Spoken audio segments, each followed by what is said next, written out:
20 minutes of education. Just 4 nights of poor quality sleep are enough for your body's unfull hormone leptin to start dropping.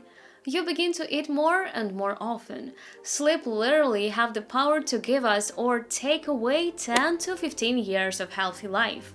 That's up to 15 extra years of life just from the knowledge you'll get in the next 15 minutes of this video. In this episode, I'll tell you how to improve your sleep, protect your brain from damage, and get the most out of your rest even if it's unstable, even if you're lying awake during anxious nights in Ukraine. 1 in 3 people globally doesn't get quality sleep.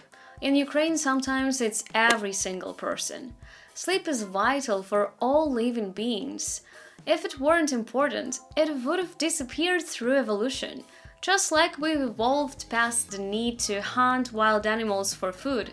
Yet we still naturally shut down for 8 hours at night, just like our ancestors did thousands of years ago. That alone proves sleep is a basic need. And as I mentioned, good sleep can literally add 10 to 15 years of healthy life. So the question is, how do we get that kind of sleep that helps us be the best version of ourselves? There are clear, scientifically proven guidelines. Most of what I'll share comes from the work of sleep expert Dr. Matthew Walker, a neuroscientist and psychology professor at the University of California, who's been researching sleep for over 20 years. Have you ever noticed that if you memorize a poem at night and then get a good sleep, you remember it even better in the morning than when you learned it? That's because during quality sleep, your brain cements what you learned that day. It's like pressing the save button on your memories. But here's the key, it only works with natural sleep. When researchers tested sleep aids like sleeping pills, the brain actually cemented less. Memory retention dropped by up to 50%, so medicated sleep and natural sleep are not the same, and reclaiming your natural sleep is your responsibility. Here is how you can do that. First, use your bed only for sleep. If you've been in bed for 25 minutes and you're still awake, that's okay, that happens. But don't just lie there. Doing that breaks the brain's association between bed and sleep. And it starts thinking that the bed is a place to scroll on your phone. Instead, get up, keep the light dim, go to another room if you can, or just sit on a chair, read a book, stretch, or do some breathing. But don't pick up your phone or turn on the TV. I'll explain why in a moment. After a few pages, you'll feel sleepy. Only go back to bed when that sleepiness hits. This retrains your brain. Bed equals sleep. Eventually, you'll fall asleep as soon as your head hits the pillow. Second, light is critical. Light wakes us up. Darkness helps us sleep. Darkness triggers melatonin, the hormone that makes us sleepy. So during sleep, screens and lights should be completely off. Even dim light through your eyelids or skin can disrupt your brain and wake you up.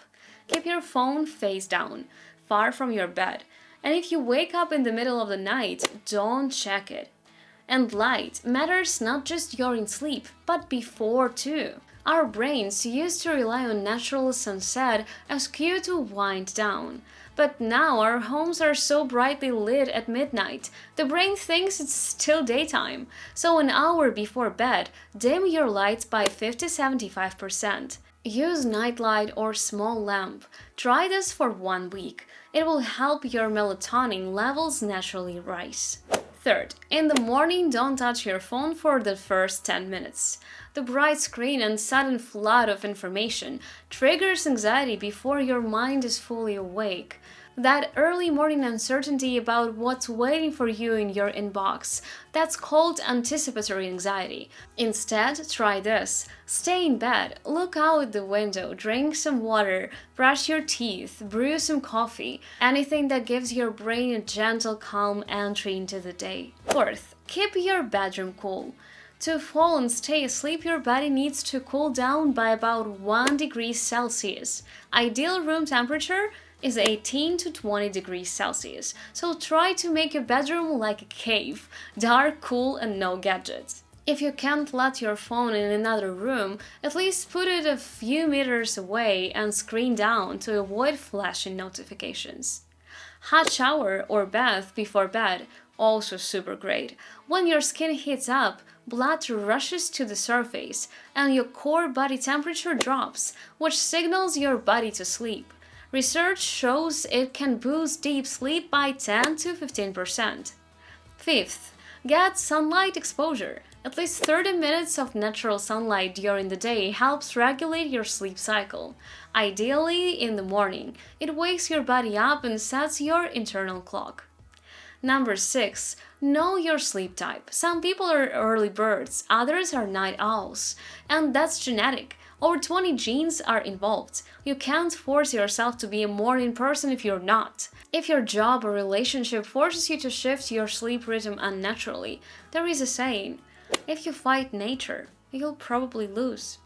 If you're not sure which type you are, I'll leave a link to a 3-minute test in the video description. Now let's talk alcohol, caffeine, and food. Alcohol does not help your sleep. It just knocks you out faster without allowing your brain to enter natural, restorative sleep. It kills rapid eye movement sleep, the stage where you dream, process emotions, and replenish mental health. Also fragments sleep and worsens your breathing, causing sudden wake up you may not even remember, like caffeine. One evening cup of coffee can reduce deep sleep by 20–30%. That's like aging your brain's sleep by 10–15 years. Recently, I had coffee with pancakes at 8 p.m.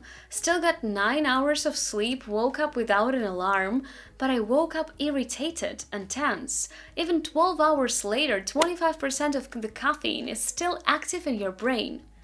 And eating. Keep it light before bed. Heavy food makes the body work instead of rest. Avoid nicotine too. It's a stimulant. If you're on medication for heart, lungs, allergies, or colds, know that some can mess up with your sleep, so consider taking them earlier in the day. The hardest part for me is consistency. Life is unpredictable, especially here in Ukraine. But if possible, aim for a consistent evening routine and sleep schedule. That trains your internal clock and improves both sleep quality and quantity. Yes, it's hard when you don't know how many times you'll be woken up by danger, but I've got practical tips for sleeping under stress.